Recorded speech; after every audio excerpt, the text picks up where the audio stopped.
नमस्कार मित्रांनो, आरोग्य विभाग पदभरती 2023च्या गुणपत्रिका तुमच्या प्रसिद्ध झालेल्या आहेत. ऑफिशियल वेबसाईटवरती सर्व गुणपत्रिका तुम्हाला पाहता येतील. त्याची लिंक डिस्क्रिप्शन बॉक्समध्ये आणि टेलिग्राम चॅनललाही आहे. परंतु बरेच विद्यार्थी प्रश्न विचारत आहेत की याचा अंतिम निकाल जो आहे तो कधी लागेल. कारण की जी प्रोसेस झालेली आहे, जसं की पहा ग्रुप डीच्या 3 लिस्ट लागलेली, त्याच्यामध्ये तुम्हाला आफ्टर ऑब्जेक्शनचे मार्क्सही पाहता येत आहेत आणि बिफोर आफ्टर नॉर्मलायझेशनचेही मार्क्स तुम्हाला पाहता येत आहेत. तर नॉर्मलायझेशनचे जे मार्क्स आहेत याच्यावरूनच आपली फायनल लिस्ट जी आहे ती लावली जाते. जसं की तलाठी पदभरतीचं तुम्ही पाहिलेलं असेल मित्रांनो, त्याच्यामध्ये तुमचं नॉर्मलायझेशनचे जे गुण आहेत त्याच्यावरून तुमची फायनल यादी लावलेली आहेत, निवड यादी आणि प्रतीक्षा यादी. तसंच आरोग्य विभागाची देखील तुमची निवड यादी आणि प्रतीक्षा यादी लावली जाणार आहे. ती कधीपर्यंत लागेल तीच माहिती या व्हिडिओमध्ये आपण पाहणार आहोत. त्यासाठी व्हिडिओ शेवटपर्यंत पहा. या व्हिडिओला एक लाईक नक्की करा. तर बघा मित्रांनो, आपल्याला माहीत असेल आता हा जो कट ऑफ लागणार आहे, जसं की ग्रुप डीची जी पदं आहेत किंवा ग्रुप सीमध्ये तर भरपूर सारी टेक्निकल पोस्ट आहेत मित्रांनो. त्याच्यामध्ये जर बघितलं आपण, जसं की ज्युनियर ओव्हरसीजर हे पद आहे मित्रांनो, 126, 122, 120, त्याच्यानंतर पहा 110 अशा पद्धतीने मार्क्स आहेत. ग्रुप सीमध्ये खूप कमी कट ऑफ जो आहे तो काही पदांचा लागणार आहे मित्रांनो. परंतु ग्रुप डीमध्ये देखील मित्रांनो जर पाहिलं आपण तर जवळपास 93 ते 95 विद्यार्थी जर पहिल्या लिस्टमध्ये बघितलं तर 180 वरते, त्याच्यानंतर 170, त्याच्यानंतर मित्रांनो 160, 150, 130 अशा पद्धतीने मार्क्स आहेत. आणि याच्यामध्येही मित्रांनो तुमच्या कॅटेगरी वाईज जो आहे याच्यामध्ये अजून तुमचा कट ऑफ जो आहे तो एक 4-5 मार्कांनी कमी होईल प्रत्येक कॅटेगरीला. जसं की SC ST असेल, त्यानंतर प्रकल्पग्रस्त, भूकंपग्रस्त असेल, एक सर्व्हिसमॅन कॅन्डिडेट असतील, वुमेन कॅन्डिडेट असतील, NT मधील कॅन्डिडेट असतील, यांचेही मित्रांनो काय होईल, अजून कॅटेगरीमध्ये तुमचा कट ऑफ कमी जाईल. आणि महत्त्वाचं म्हणजे आता तलाठीचा रिझल्ट जो आहे तो लागलेला आहे मित्रांनो. बरेचसे विद्यार्थी जे आहेत जे की झेडपीमध्येही मित्रांनो रिझल्ट लागत आहेत, तिकडेही काही विद्यार्थ्यांनी परीक्षा दिलेली आहेत, तलाठीची परीक्षा दिलेली आहे आणि त्यांनी आरोग्य विभाग गट ड चे देखील बऱ्याच विद्यार्थ्यांनी परीक्षा दिलेली आहेत आणि इथंही चांगले मार्क्स आहेत त्यांना. आणि तिकडं तलाठीमध्येही काही जणांचं सिलेक्शन झालेलं आहे. तर बरेचसे विद्यार्थी काही तलाठी जॉईन करतील, जिल्हा परिषदमधील देखील बरेचसे निकाल लागत आहेत तिथं जॉईन करतील. त्याच्यामुळे मित्रांनो इथं जे आहे आरोग्य विभागामध्ये जर समजा तलाठी झालेले विद्यार्थी जर असेल तर आरोग्य विभागामध्ये ग्रुप डीची पोस्ट कसं काय जॉईन करेल, जे की शिपाईप्रमाणे आहे, तर ग्रुप सीची पोस्ट त्यांना तिकडं तलाठीची भेटते. तर त्याच्यामुळेही मित्रांनो बरेचसे विद्यार्थी इकडं जॉईन करणार नाहीत, कारण की बऱ्याच ठिकाणी सिलेक्शन झाल्यानंतर विद्यार्थी जॉईन करत नाहीत. त्याच्यामुळे इथं मित्रांनो जे प्रतीक्षा यादीमध्ये असणारे उमेदवार असणार आहेत आता सध्या, जर त्यांनी डॉक्युमेंट व्हेरीफाय केले आणि प्रतीक्षा यादीमध्ये खालचे विद्यार्थी राहिले तर प्रतीक्षा यादीमध्ये त्यांनी म्हणजे सिलेक्शन झालेल्या विद्यार्थ्यांनी काही जणांनी नाही जॉईन केलं तर प्रतीक्षा यादीमधील विद्यार्थ्यांना त्याचा इथं तुम्हाला फायदा देखील भेटणार आहे.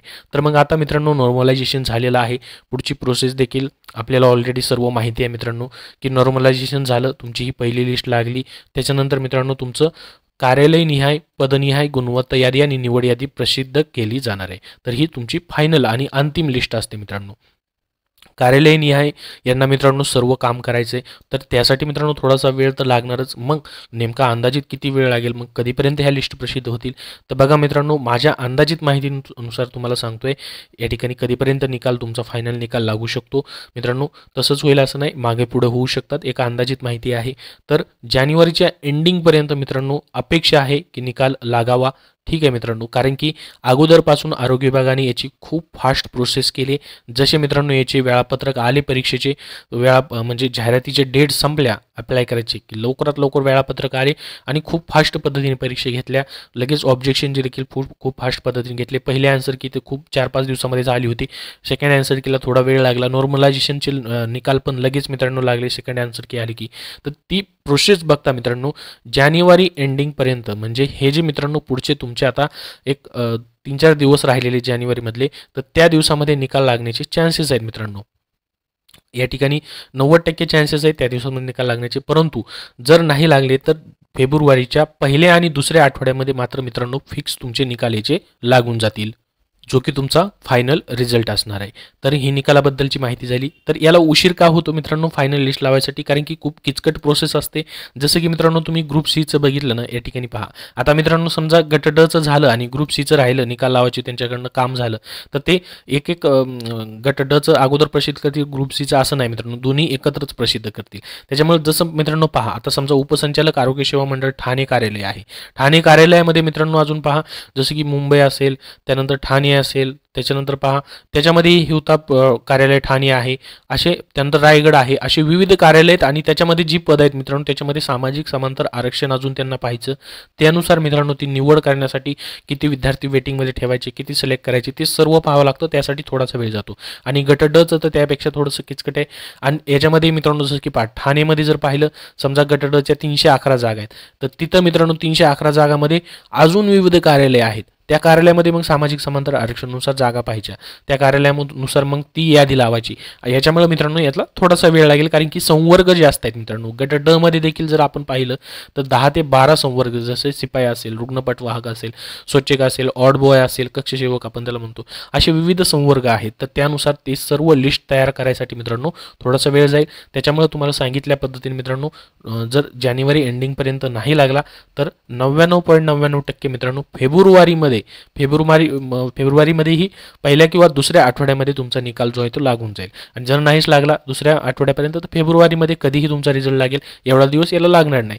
सध्या मित्रांनो खूप सारे रिझल्ट लागत आहेत, जसं की PWDचाही निकाल लागलेला आहे मित्रांनो. लगेच त्यांनी आफ्टर ऑब्जेक्शनचे मार्क्स प्रसिद्ध केलेले आहेत. तर हे निकालाची प्रोसेस मित्रांनो करण्याचं काम TCS IBPS कडनं चालू आहे. प्रत्येक जे पण आतापर्यंत परीक्षा झालेले आहेत त्याच्याबद्दलचं कृषी विभागाचं देखील परिपत्रक प्रसिद्ध झालेलं आहे. त्या निकाल लावला जाणारे त्याची कार्यवाही चालू आहे. त्याबद्दल ZPचेही निकाल लागतील मित्रांनो, त्याचीही प्रोसेस चालू आहे. तर आरोग्य विभागाची तुम्हाला खास करून माहिती द्यायची होती. बरेच विद्यार्थी कमेंट करून विचारत होते की याचा फायनल रिझल्ट जो आहे तो त्याचं काय झालं. तर तुम्हाला सांगितल्याप्रमाणे मित्रांनो याचे निकाल कधीही लागून जातील, एक तर जानेवारी एंडिंगपर्यंत किंवा फेब्रुवारीमध्ये मित्रांनो पहिल्या आणि दुसऱ्या आठवड्यामध्ये. तर याबद्दल जशी ऑफिशियल वेबसाईटवरती मित्रांनो माहिती येईल किंवा निकाल जसा लागेल तसं सर्वात अगोदर तुम्हाला मित्रांनो कळवलं जाईल. तुम्ही ही वेबसाईट जी आहे आरोग्य विभागाची चेक करू शकता. दररोज मित्रांनो इथं तुम्हाला सर्व रिझल्ट पाहता येणार आहेत. फायनल रिझल्ट लागले की नक्की तुमच्यापर्यंत माहिती शेअर केली जाईल. त्यासाठी चॅनलला सबस्क्राईब करा. आपल्याला टेलिग्राम चॅनलही सबस्क्राईब करून ठेवा, त्याची लिंक डिस्क्रिप्शन बॉक्समध्ये दिलेली आहे. धन्यवाद. मित्रांनो सध्याच्या सरळ सेवा पदभरतींसाठी तुम्हाला पुस्तक हवं असेल तर स्मार्ट स्टडी पब्लिकेशन नांदेड यांनी TCS 71 प्रश्नपत्रिका संच व TCS 79 प्रश्नपत्रिका संच ही पुस्तकं प्रसिद्ध केलेली आहेत. या पुस्तकांमध्ये मित्रांनो 7-7 हजारपेक्षा जास्त प्रश्नांचा त्यांनी समावेश केलेला आहे. आत्तापर्यंत झालेली नगररचना शिपाई पदभरती असेल, तलाठी असेल, नगर परिषद असेल, वैद्यकीय शिक्षण विभागाची DMARची परीक्षा झालेली होती, वनरक्षकची झालेली होती, PCMC महानगरपालिकेची झालेली होती. तर विविध परीक्षा ज्या आहेत वेगवेगळ्या स्वरूपाच्या त्यामधून याच्यामध्ये प्रश्नपत्रिकांचा समावेश त्यांनी केलेला आहे. तर आपल्याला माहित असेल TCS परीक्षा तुमची जशी घेते मित्रांनो, मागील प्रश्नपत्रिकेमधील बरेचसे प्रश्न रिपीट होतात. तर ते कसे प्रश्न येत आहेत त्या प्रश्नांची तयारी करण्यासाठी हा प्रश्नपत्रिका संच, मागील प्रश्नपत्रिका संच तुम्हाला TCSचा उपयोगी पडणार आहे. येणाऱ्या तुमच्या ज्या आताच्या सध्या जिल्हा न्यायालयाची लिपिक शिपाई पदभरती असेल, त्यानंतर पुरवठा निरीक्षकची पदभरती असेल किंवा आदिवासी विकास विभाग पदभरती असेल, कारागृह विभाग पदभरती असेल, अशा विविध पदभरतींसाठी सरळ सेवेच्या कुठल्याही पदांसाठी तुम्हाला ही पुस्तकं उपयोगी पडतील. TCS ने जे प्रश्न विचारलेले आहेत मित्रांनो त्याचा याच्यामध्ये समावेश करण्यात आलेला आहे. तर ही पुस्तकं स्मार्ट स्टडी पब्लिकेशन नांदेडची तुम्हाला कुठल्याही बुक स्टोअरमध्ये पाहता येतील, तिथून तुम्ही खरेदी करू शकता किंवा ऑनलाईन देखील तुम्हाला पाहता येतील. त्याचबरोबर त्यांची इतरही पुस्तकं आहेत मित्रांनो, जसं की स्पेशल तुम्हाला इंग्रजी आणि मराठीसाठी मित्रांनो TCSने कसे प्रश्न विचारले तो प्रश्नसंच पाहिजे असेल तर त्याच्यामध्ये त्यांनी स्पष्टीकरणासहित टॉपिक्स वाईज इंग्रजी व मराठीच्या प्रत्येक प्रश्नांची उत्तरं तुम्हाला दिलेली आहेत. 75 प्रश्नपत्रिकांचा एकूण त्याच्यामध्ये समावेश त्यांनी केलेला आहे. चालू घडामोडीसाठी देखील 81 सराव प्रश्न TCS IBPS पॅटर्ननुसार त्यांचं पुस्तक आहे. तर ही सर्व पुस्तकं तुम्ही कुठल्याही बुक स्टोअरमधून नक्की खरेदी करू शकता.